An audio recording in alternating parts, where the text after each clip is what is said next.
चांदनी से प्यारी रात है, और रात से प्यारी जिंदगी, और जिंदगी से प्यारी आप हैं,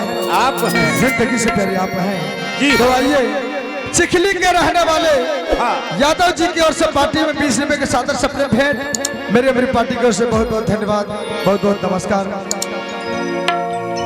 तो आइए दोस्तों, जैसा कि आप सभी को ज्ञात है,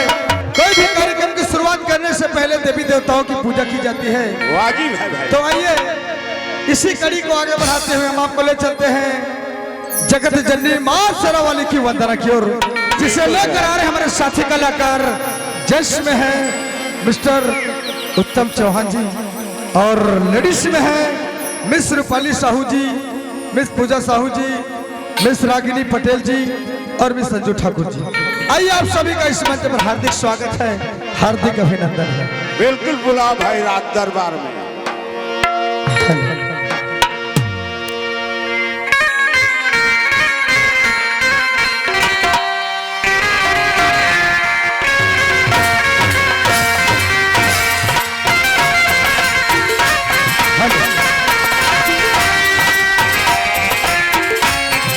केलेंडा गांव के समस्त और माता बहनी दादा भैया छोटे छोटे लोग लेकर आप सबको मैं आपके फुलवारी छत्तीसगढ़ी नारी मंच की ओर से बहुत बहुत धन्यवाद, बहुत बहुत नमस्कार। आओ आप इनके बीच में हमारे कलाकार पहुंचे थे, मां शेरावाली के चित्रकला लेके आ चुके हैं। हमारे संस्था के मुखिया श्रीमान दुर्गा साहू जी आपके बीच में मां शेरावाली की चित्रकला लेके आ चुकी हैं।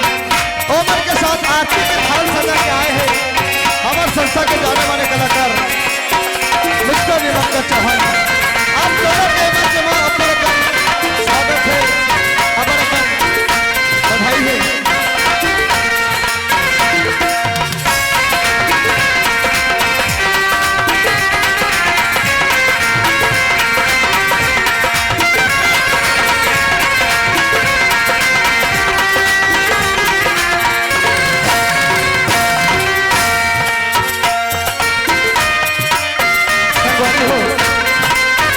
आप अपने काम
मैया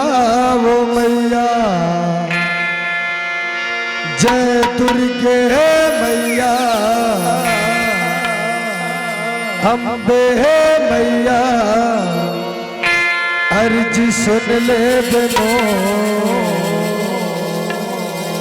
आरती लाओ तारत रही था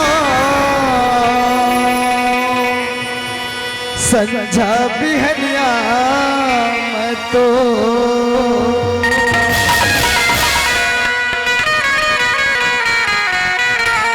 बहुत चला वाली मैया की बहुत दुर्गा मैया की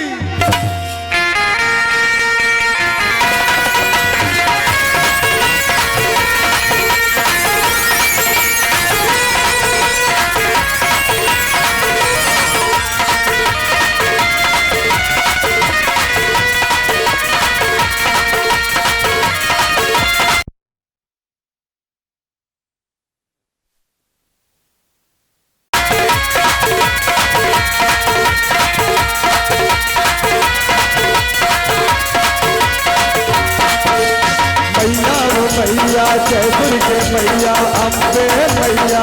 अर्ज सुन ले बनो आरती लाओ तारत नहीं था संझा बिहनिया आरती लाओ तारत नहीं था संझा बिहनिया मैया मैया जय दुर्गे मैया अम्बे मैया अर्ज सुन ले बनो आरती लाओ तारत नहीं था संझा बिहनिया आरती लाओ तारत नहीं था संझा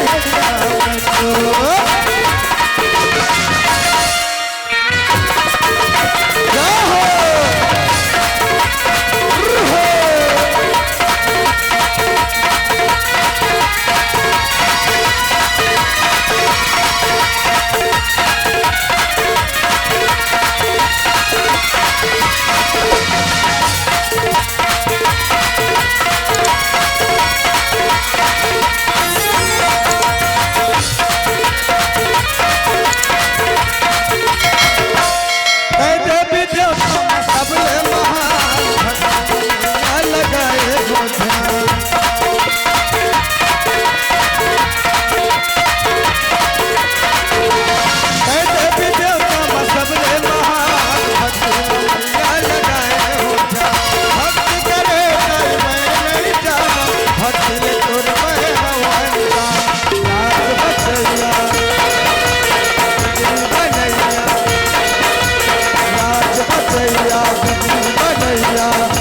सुन ले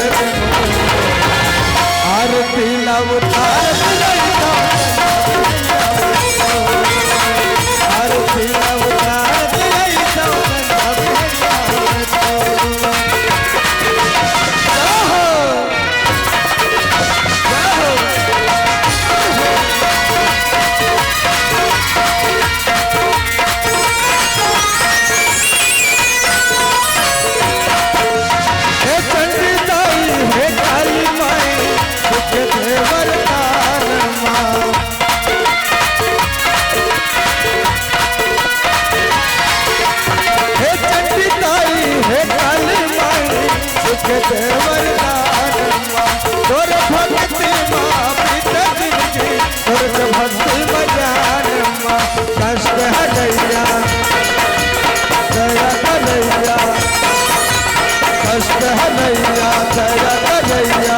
अर्ज सुन ले बनो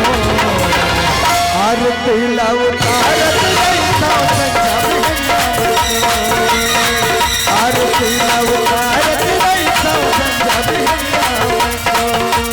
मैया मैया जय दुर्गे मैया अम्बे मैया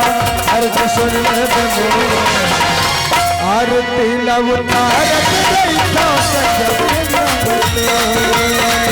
आरती लाओ तारत नहीं था संझा बिहनिया मैया मैया जय दुर्गे मैया अम्बे मैया अर्ज सुन ले बनो आरती लाओ तारत नहीं था संझा बिहनिया आरती लाओ तारत नहीं था संझा बिहनिया आरती लाओ तारत नहीं था संझा बिहनिया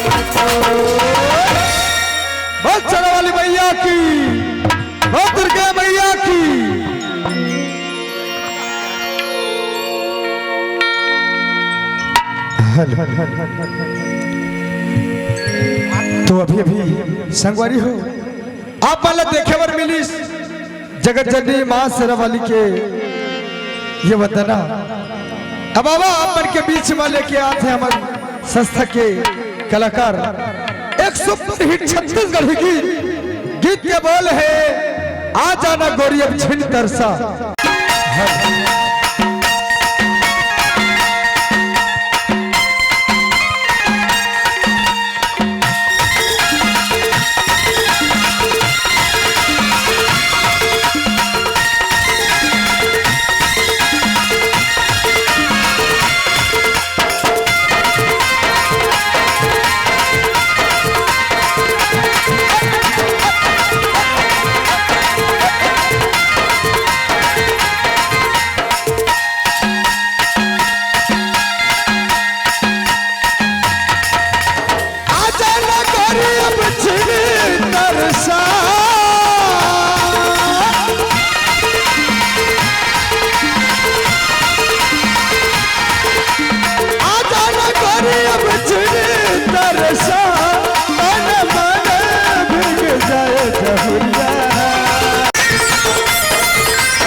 जी हाँ दोस्तों।